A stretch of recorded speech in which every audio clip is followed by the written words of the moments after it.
Welcome to the Nick Blevins Family Ministry Podcast. Our goal is to help you maximize your church's potential. You'll hear from top leaders in children's, student, and family ministry about the principles and practices they use. Now here's your host, Nick Blevins. Hey everybody, welcome to episode 101 of the podcast. I'm Nick, I'm your host, and the Family Ministry Podcast is where we talk about everything across the board for family ministry, from children's ministry to student ministry to ministering to parents, next gen pastors who oversee everything, whatever your role is. I hope this will be helpful to you, and certain episodes probably fit your area and your role more than others. Well, this is one that I think probably encompasses every role. We're going to talk about social media with Kevin Jennings. Kevin is kind of a marketer who helps people get their message out. He does some work with Orange. If you're familiar with any of the podcasts Orange has released recently, Kevin's been a big part of that. And so we talked with Kevin about a social media strategy for ministries. What are some mistakes we make as churches?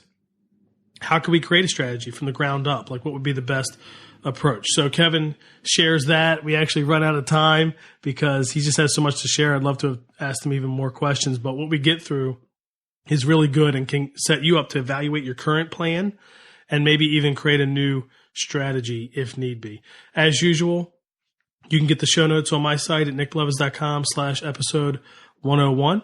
But let's go ahead now and jump into my conversation with Kevin Jennings about a social media strategy for ministries. Well, today I'm talking with Kevin Jennings. Welcome to the podcast, Kevin. Hey, my pleasure, Nick. Happy to be here. Thanks for having me. So before we jump in and start talking social media and how churches can do that, introduce us to yourself for anybody who isn't familiar with you. Who is Kevin Jennings?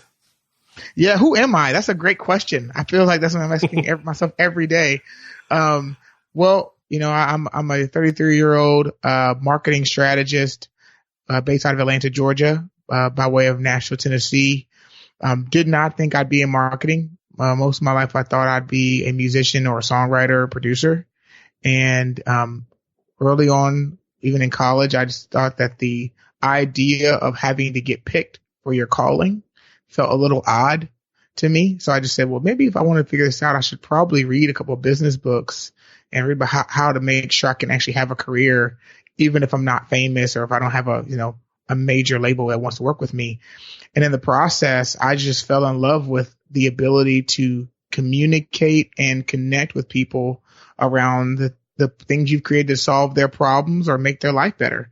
And I just fell so far into it that I looked up and I found myself reading more books about marketing than I was practicing my instrument. And I was like, this is probably a sign that this is what I'm naturally drawn to do. And so through that, I started working with email marketing company in Nashville called Emma, worked with a sonic branding company in Portland, Oregon for a little while, and spent about three or so years with Dave Ramsey's team doing marketing for his events and for his authors and speakers like John Acuff at the time and Rachel Cruz's daughter. And then had the chance to come here and work for Orange and work for the fantastic team that is helping leaders around the world and using content to do that. So I spend most of my time working with other leaders, helping them think through how they steward their influence online, and then making sure our books get out into the world and reach as many leaders as possible. That's awesome. They launched like 9 podcasts and she started helping them or something. It was like 8 or 9 in 1 year, wasn't it? It was a quick bam. It really was.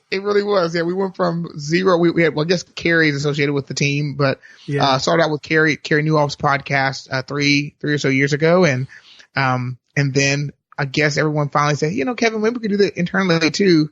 And so between November of 2016 or 2017 and that now we've launched about 7 or 8 podcasts. So it's we have our own little podcast network we're working on, and really it's just an opportunity for us to make sure that no leader, no matter how they consume information, goes unhelped.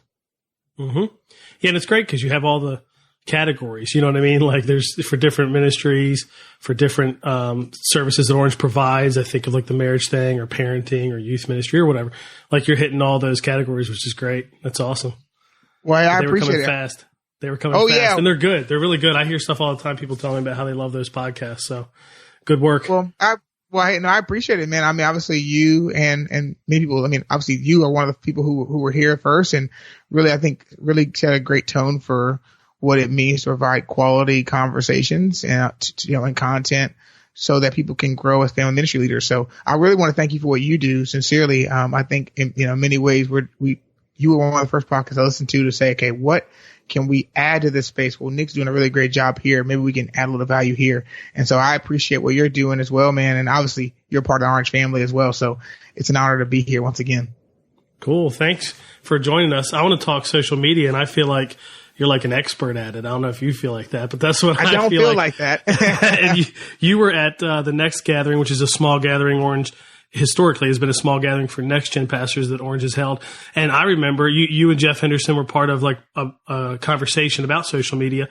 And a lot of the friends I know, I don't think were familiar with you and they knew Jeff, but they never really heard a lot of that social media talk, and they loved it. They loved it. They're like, hey, can we get that guy back at, at Orange Conference, or can we do something to help my team understand? Because I think most church leaders I talk to are doing something with social media, but I think a lot of them, it just feels like we're just trying stuff like we don't even know.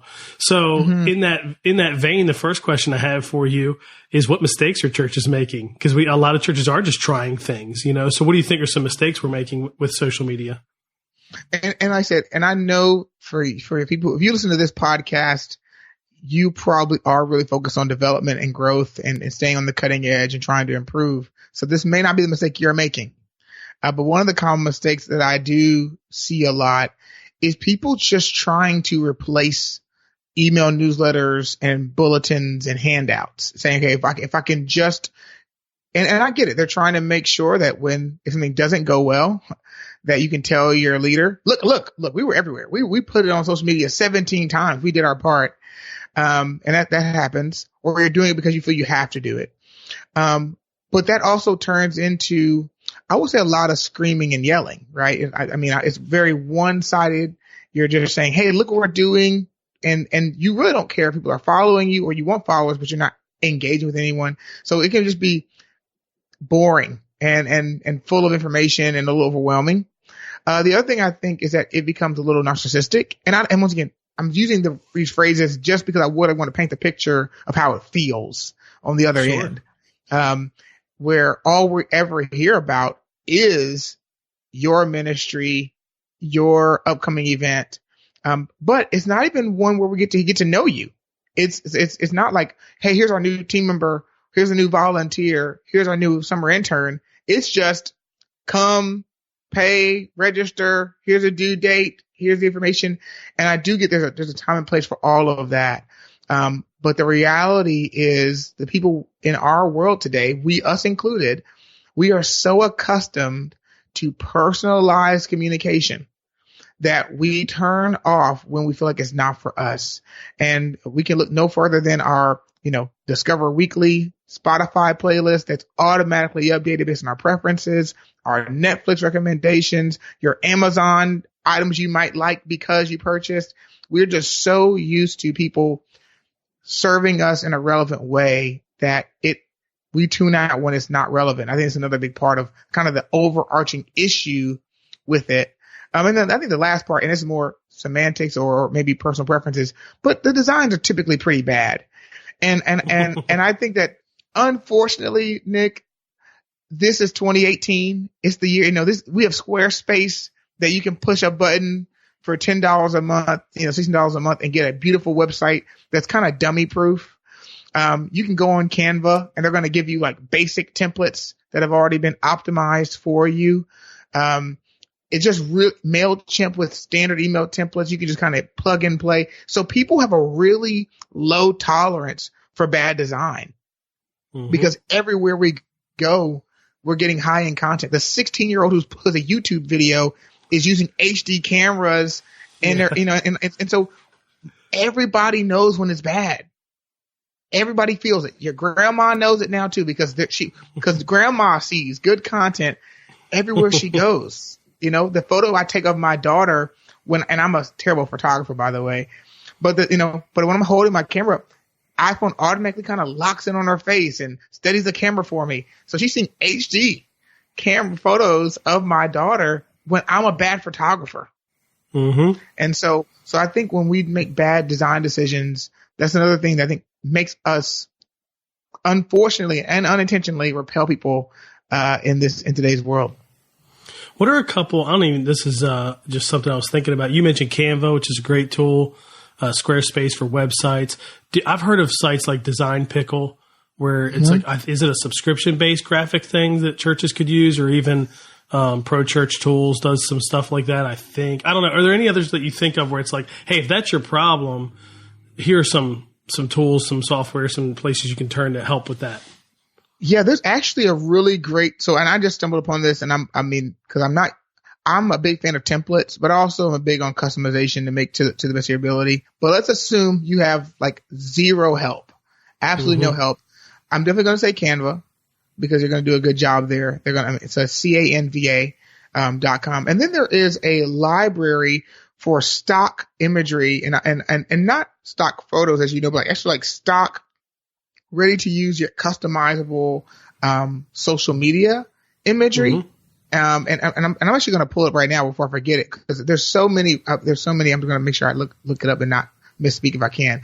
But there's a really great library, and as soon as I find it, I'm going to make sure I'll come to my mind, and as soon as it comes to me, I'm going to tell you. But when you look at it, you're saying to yourself, okay, these designers are actually submitting these things to a marketplace that I can go and buy, 25 image templates that I can repurpose for $10.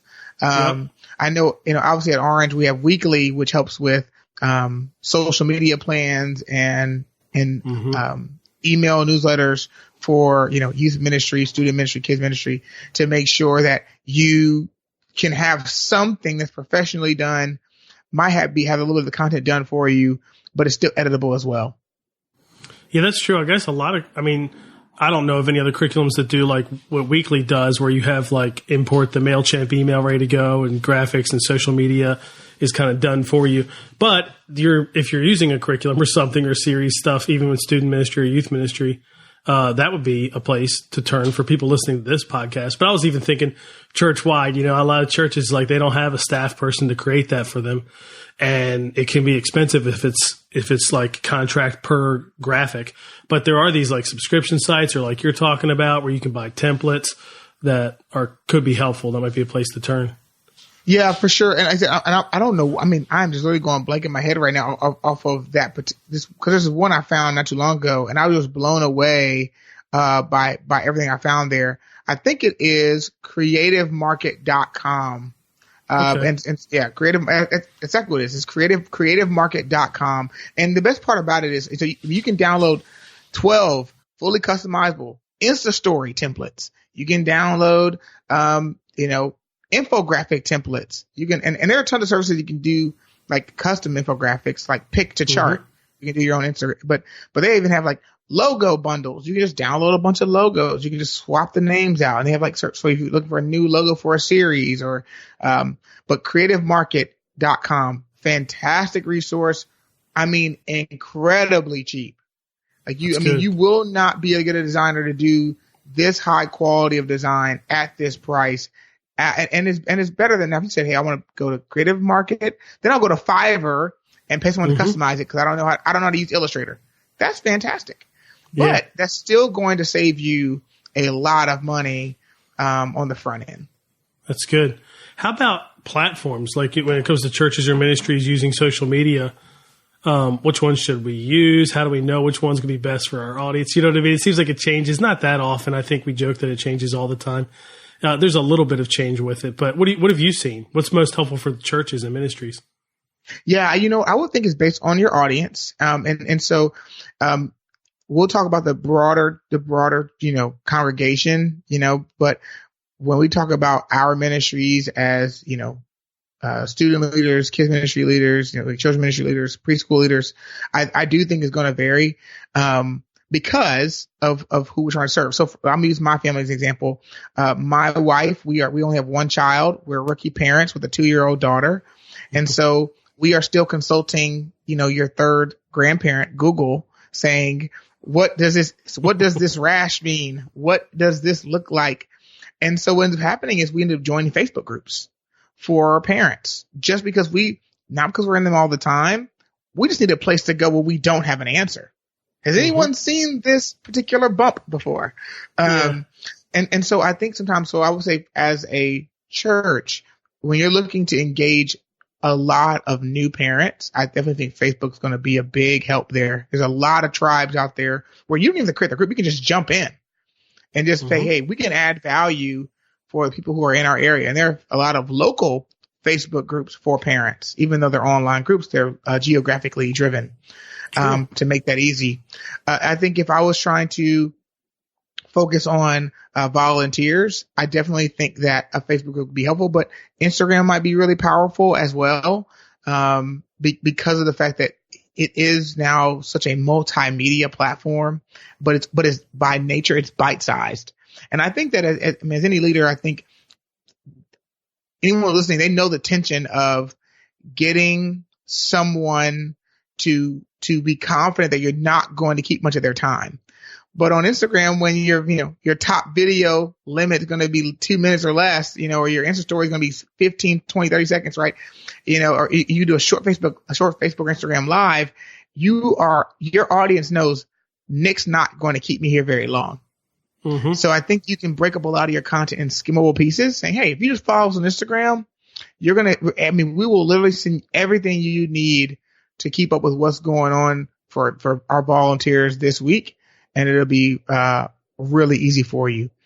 Another tool I think that people are often forgetting still is Twitter. And the reason why I think Twitter's found a new niche thanks to our president. I think there's been a resurgence of just saying, hey, we know exactly what Twitter is. It is news. It is announcements. It is short. It is sweet.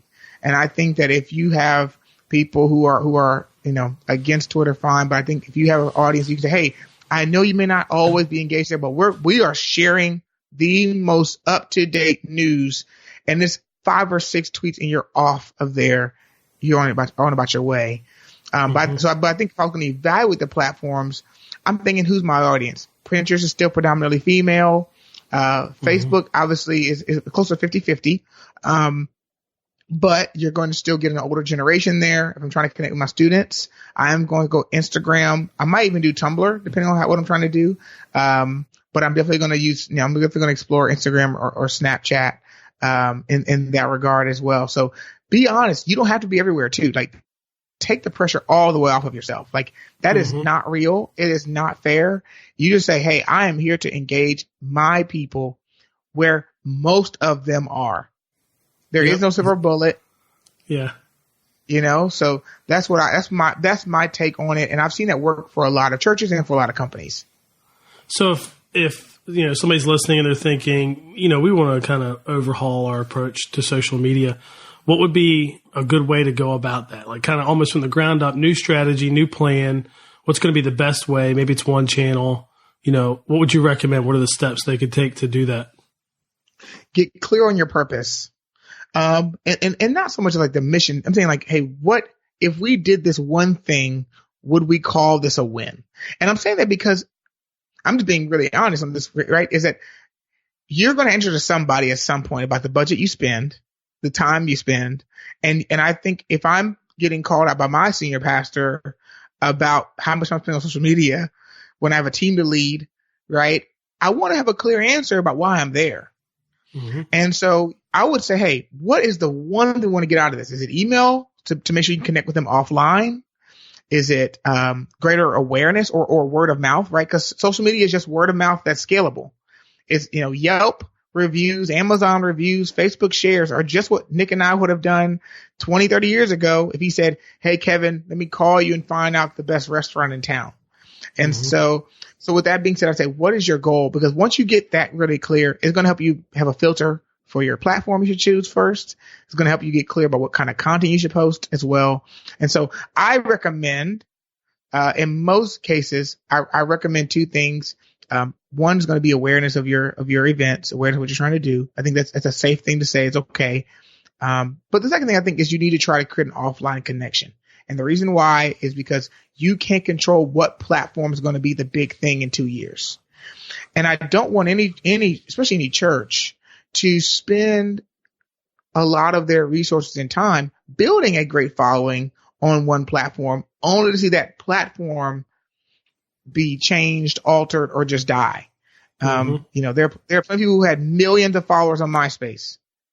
And they had to start from the ground up. And so I just don't want that for you as a leader. If you're putting that extra effort in, you have to start from scratch. So what does that mean to get them offline? It means you want to capture an email address.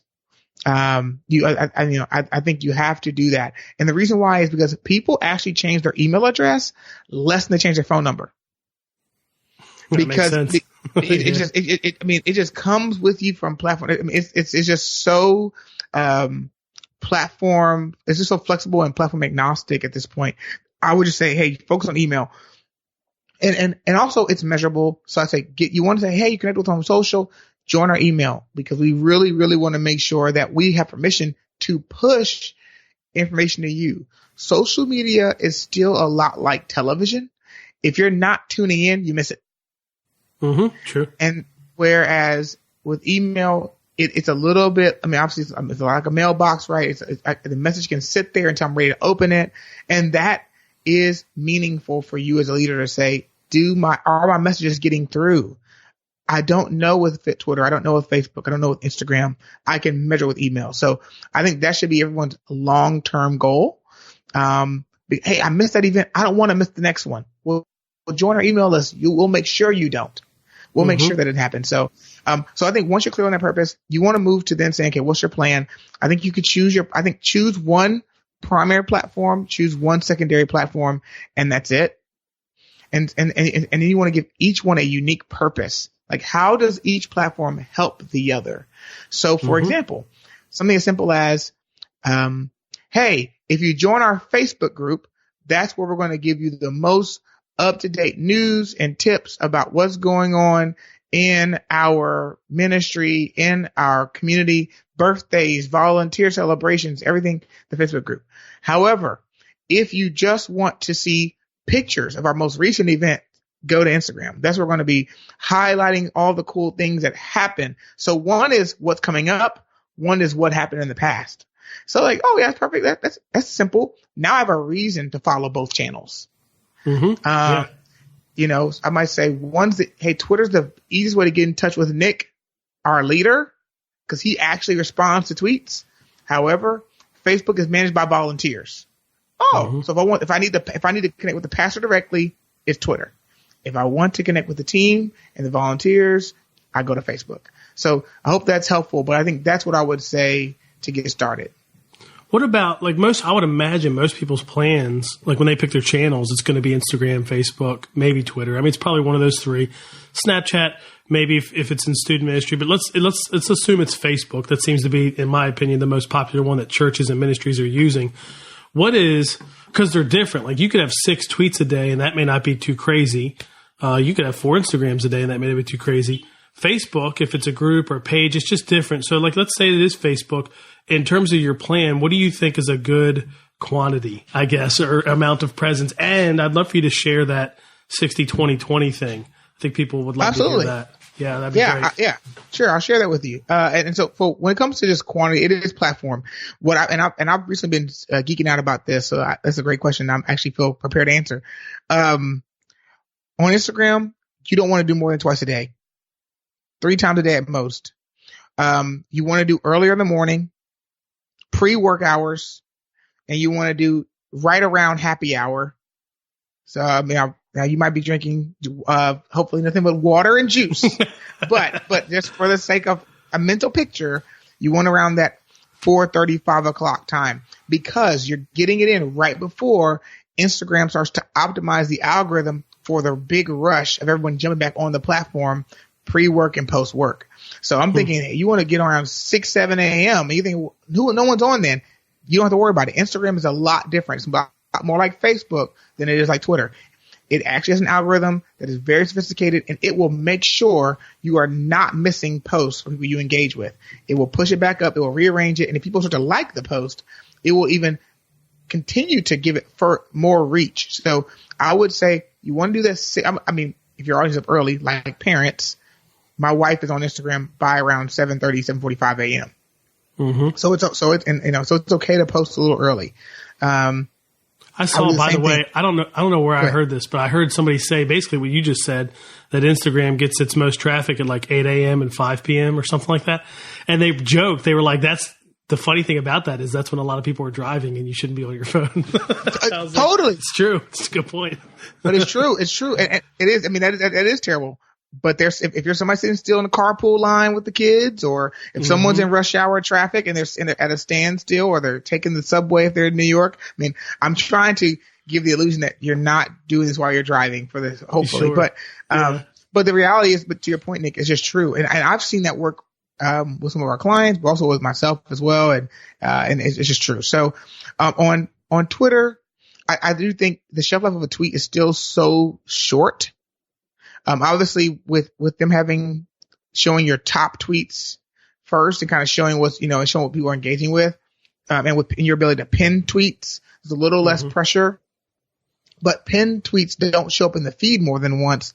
They just show up at the top of your profile. So on Twitter, I actually recommend being a little bit more aggressive on that. I think, if in a perfect world, I think it's okay to tweet 5 to 7 times a day.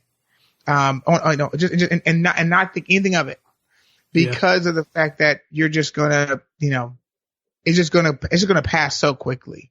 But you might say, well, when am I gonna do that? I will still think you can do lunch hours, you can do happy hour later at evening. I mean, there's a reason that Twitter is buzzing when there's television events, right? Sure, because everyone's watching and tweeting at the same time. So that means primetime television, right?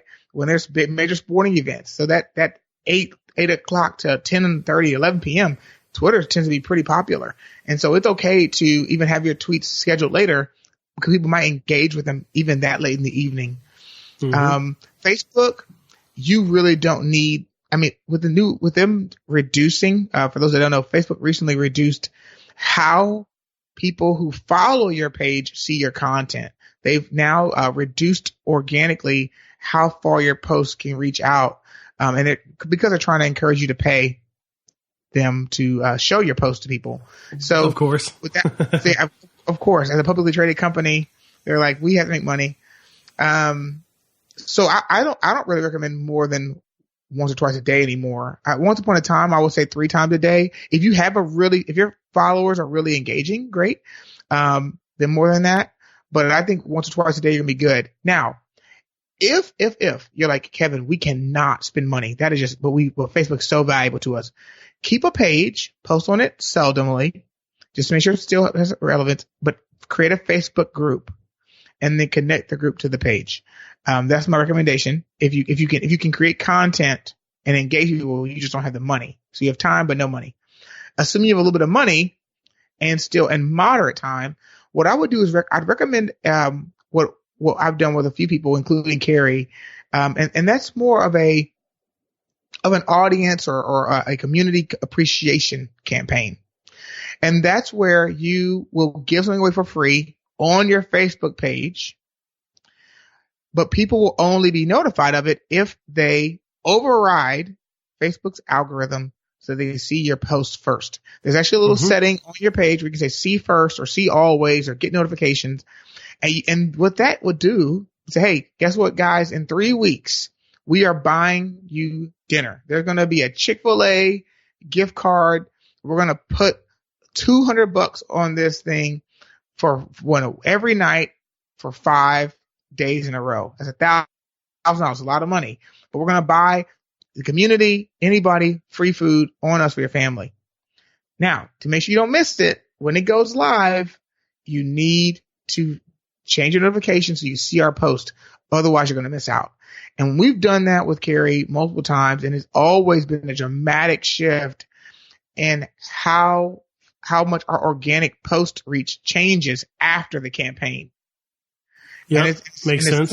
And it's temporary, but it's a really big win. So that might work for your church. Hey, we're going to give away some really cool stuff. Maybe some books from the church library or the resource center. It doesn't have to be food per se.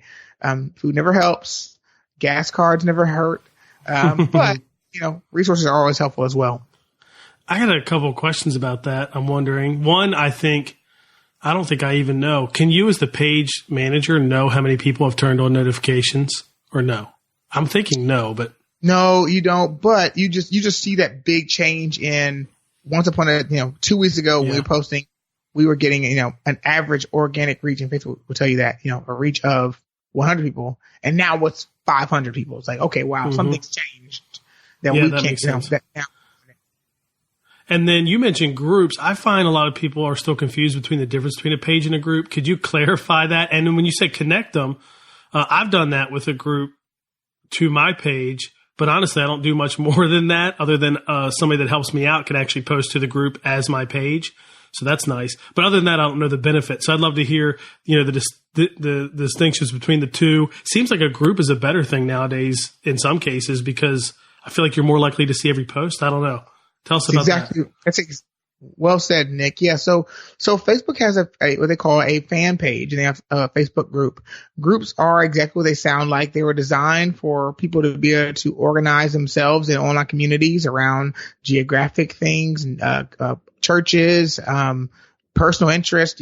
Nick and I could both be in a podcasters, group. We're just interested about podcasting and how that works.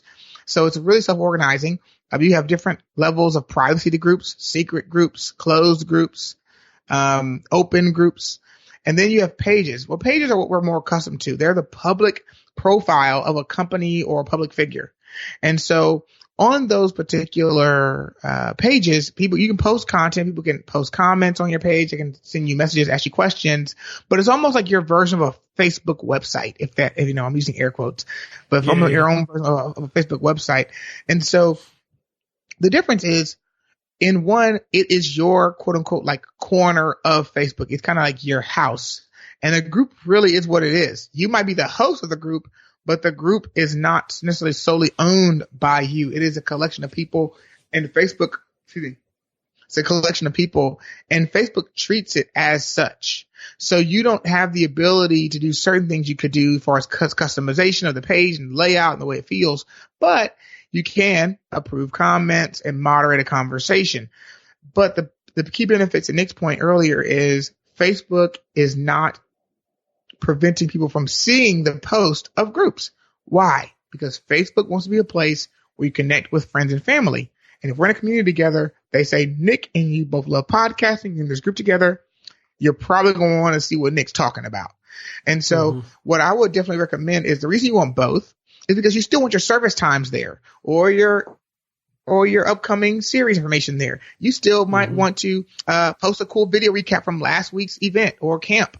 There's some things you might want to do that you want people to be able to see publicly if they never want to go deeper into the group or don't want to have a conversation. It's for the wallflower, the kind of the onlooker who just wants to kind of come check the information and move on.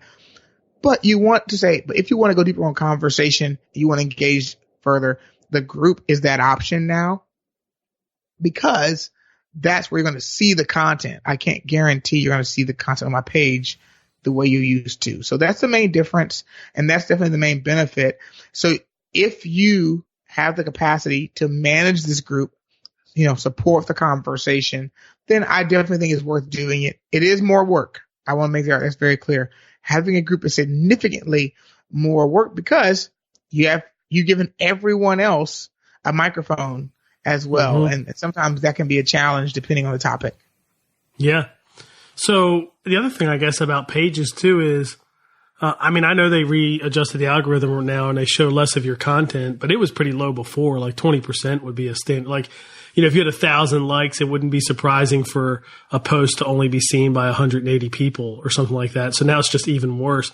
But I guess the other plus of a Facebook page is it is public. Like you could post something about your church, and if it gains some traction, then not only your people, but their friends could see it, right?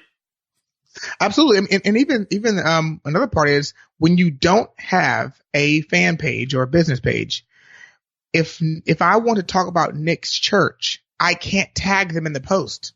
That's true. Yeah.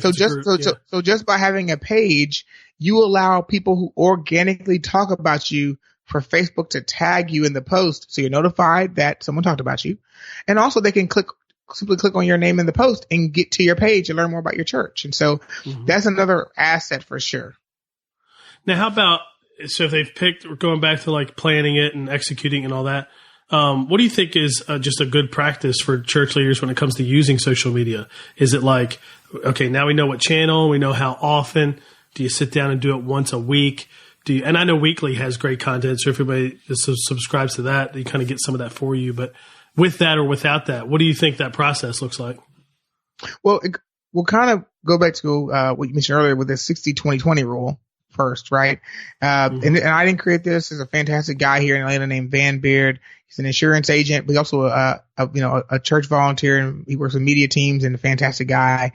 But he talks about this idea called relational equity, saying you want 60% of your posts to be about other people, 20% of your posts to be about a day in the life, behind the scenes, get to know me kind of thing. And the other 20% where you're actually just directly pitching or talking about what you're working on and making that ask to come back to your church, attend your event, register, whatever, donate, whatever your thing is.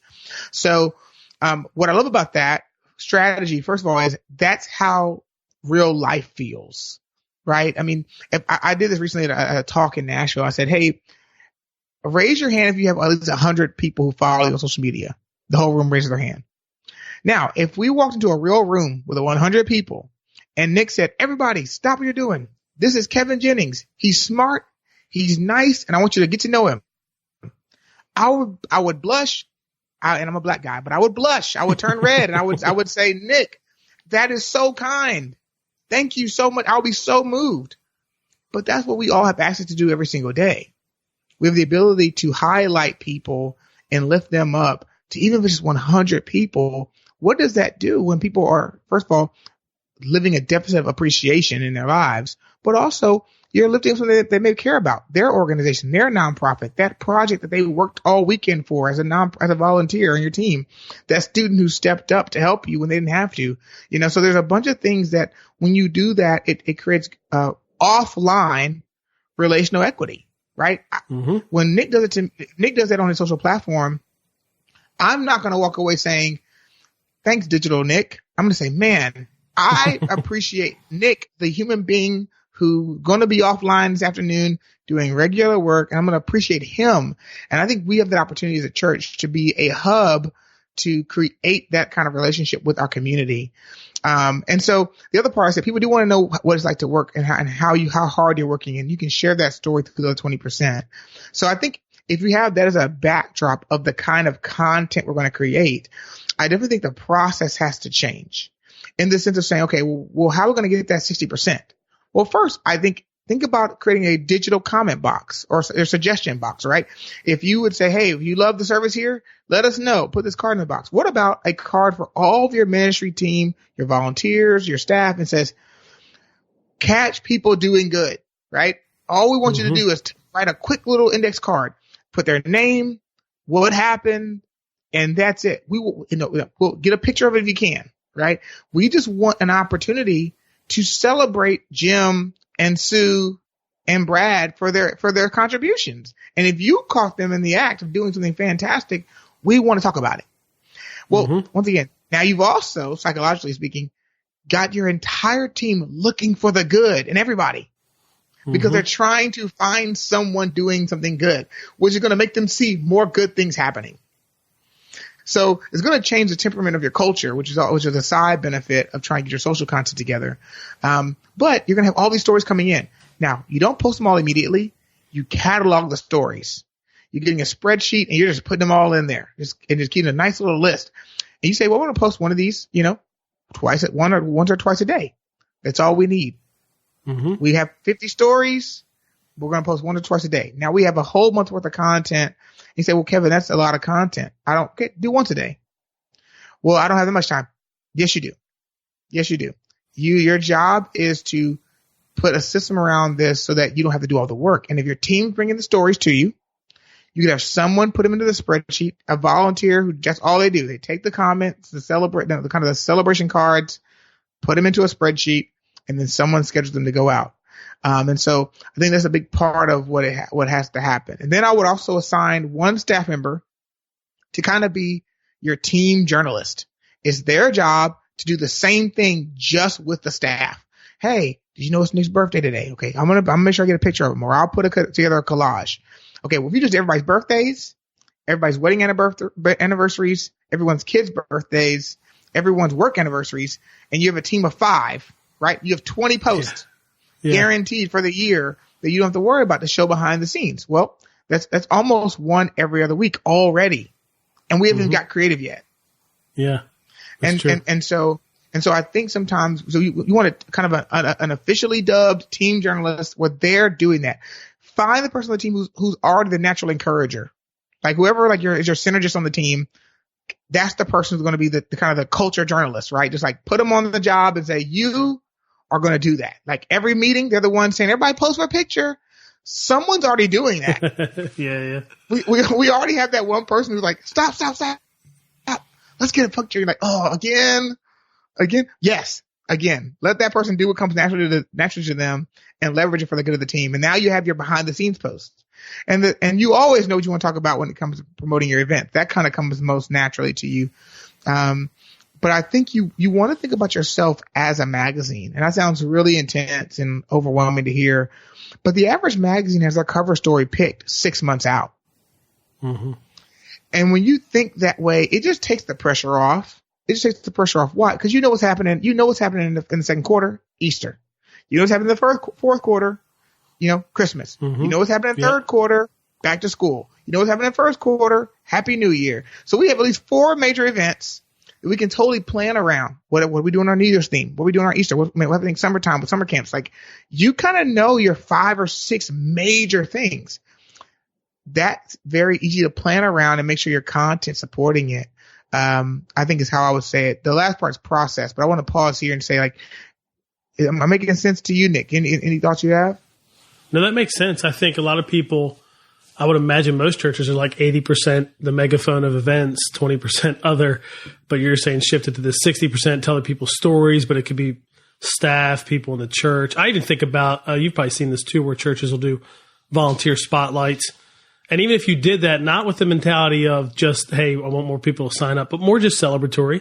Just want to praise that person in a picture and a little story or something. I don't know. That would give you enough content right there. That'd give most ministries enough content for the year if they just did a volunteer spotlight every week or something like that.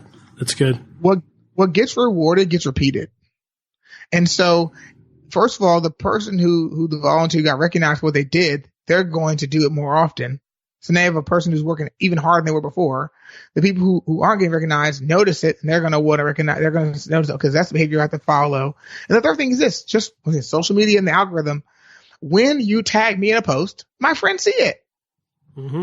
When you so now my friends are like, "Wow, man, great work at the church." My coworkers are like, "Great work at your church this weekend, Kevin. That's so cool what you're doing with the kids in your church." And now I'm like, "Oh wow, okay, this is so fun. This is so cool." But it also says, wow, I want to go to a church where they celebrate people like this, where they stop and acknowledge that they're not just free labor, that they're more than that they're people who are contributing to a bigger mission and they're worthy of being celebrated. And I think we can't understate just how valuable that is, because people are going to naturally be more apt to share content when they're the ones being promoted and highlighted. So Jeff Henderson talked about this at Next, and when Nick and I were here in Atlanta, the idea of saying, hey, what about highlighting local companies that are opening up? Hey, guys that are coming down the street, we want to welcome them to our community. They're going to be open. Let's all go support them this weekend. They're opening up at 6:00 on Friday for the first grand opening. I mean, great. Like, that's fantastic. They're going to notice that. They're going to share that. And it positions your church as an organization that's truly for your community, but also just that it truly cares and is about more than what's happening within the 4 walls. Mm-hmm. That's good. So in terms of, I don't know if it even matters that much, but in terms of actually taking that content and scheduling it, do you see most people doing that in batches? Can they kind of get together and do once a week, or I don't even, because you can schedule on most of these platforms now. And like, do you, how do you recommend that? Maybe there are even some tools too where you can schedule on different platforms. What do you like? Hey, absolutely. So if you're an Instagram person, I recommend Onlypult, Onlypult. It's a service that I I don't know how they do it, but they finally got a good Instagram relationship where they can actually post and schedule Instagram stories. It's the only platform I've seen that lets you do that.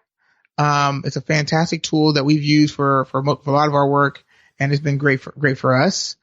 If you're into Hootsuite and you're still in Hootsuite, well, you can schedule on YouTube now inside of Hootsuite, which is also really powerful.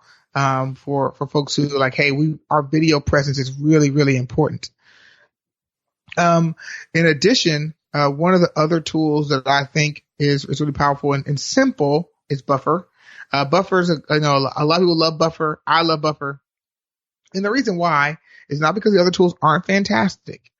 It's because Buffer lets you just fill up a queue. You set up your times in advance and you kind of set it and forget it. The downside with setting and forgetting it, and I just want to make sure I own this up front, is if you happen to have come to our church and get free ice cream on the 12th of April, which is really awesome. You're offering free ice cream.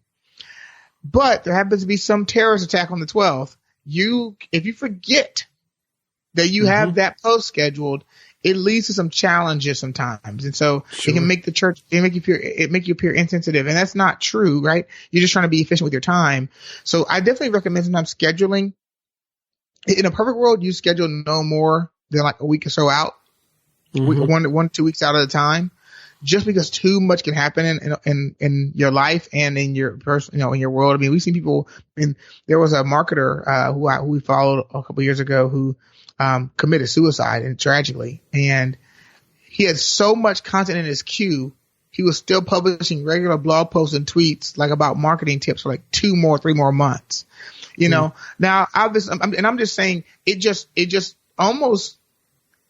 was an eerie feeling. It felt disrespectful to even see his tweets. You're like, I'm not honoring this man at this time in his life, right? And his family's history. And so things like, that's a very dramatic example, but I think that's what I'm trying to get at. Like, it can feel really weird when we just go completely on autopilot. You can have the content written. You may just schedule it once a week. So you're able to make sure that you don't have to overly modify your schedule. I do recommend this. Don't schedule yourself. Why? Because you can pay almost anyone to do it. I mean, that's the one part of the process that can most likely be delegated and automated. So you may say, well, who can do it? I have zero money. There's probably some student in your church who would love to be a social media manager for a living. Yep. You can be their first work experience. Hey, we're looking for a social media manager. And I would even go so far as, if you can, put on a volunteer job board that's actually outside of your church. I know plenty of friends, when they've decided they want to get new work experiences, the first thing they do is look for volunteer opportunities to do that exact job. And so I would definitely consider sharing the workload on that particular task, because it is a time-consuming thing, and I want to own that up front. Yep, that's good. Man, I had like 4 more questions, but we've run out of time, so I guess we'll have to wrap it up here. As we kind of wrap it up, how can people connect with you if they have questions? You help people with marketing, obviously, social media, so some people maybe want to just reach out to get some help for their church, or who knows, some people might even have a business or something they do on the side. Yeah, absolutely. Absolutely, I would love to. So we'll make this really, really fun and really simple. You can call me, you can text me. So my phone number is 615-455-3399. You can text that number. You can call that number. It goes straight to my phone. And I do not have anybody checking it for me. So if every one of Nick's incredible listeners, every one of the leaders on this podcast does it, then it might take me a little longer to get back to you, but I doubt that. I'm sure there's just a few who reach out. And if that's the case, I'd love to do it. And answer any of your questions. I know we cover a lot on this podcast. Obviously, Nick knows a lot about this as well. You can tell by how well he's done what he's doing online, but I'm happy to help in any way I can. Refer to people if I don't have the answer, but 615-455-3399. Just text me, and happy to help. Cool. You were the first guest to give out a phone number, I think. So there you go. Yeah. Setting podcast records and climbing new hills. That's awesome. Well, Kevin, thanks for being with us, sharing this stuff. This was really helpful, really practical. I appreciate it. Thanks for coming on the podcast. Hey, my pleasure, my friend. Take care. Really do wish we had more time because Kevin had a lot to share, plenty to offer to us. I had some more questions, but you know what? We'll just have to talk about it in another episode, which is fine. Here's some action items I thought about coming out of that conversation.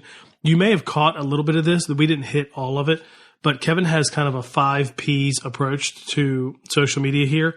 You know, defining what is your purpose. He talked about that. What is your plan? We talked a little bit about that. What is the process? How do you do it? We talked some about that. And who are the people that are going to be part of it? And he mentioned you can get people to schedule stuff and, you know, figure out a team so you're not doing it on your own. We really didn't get to talk about how it performs, which would be the 5th P. But I think you could take those 5 things, those 5 Ps, and use that to define your strategy. Maybe you have one, you need to evaluate it a little bit, or maybe you need to create one or recreate one.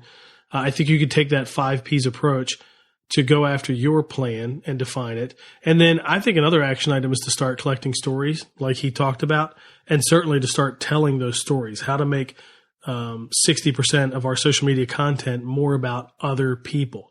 I think that's hard, but once you do it, I feel like you can definitely keep it going. He had some good ideas for content there. So I would make that one of the action items. How do you get your social media to a 60-20-20 model as opposed to most of us, which I think is more of like a 90%, you know, pushing people to our stuff and 10% other.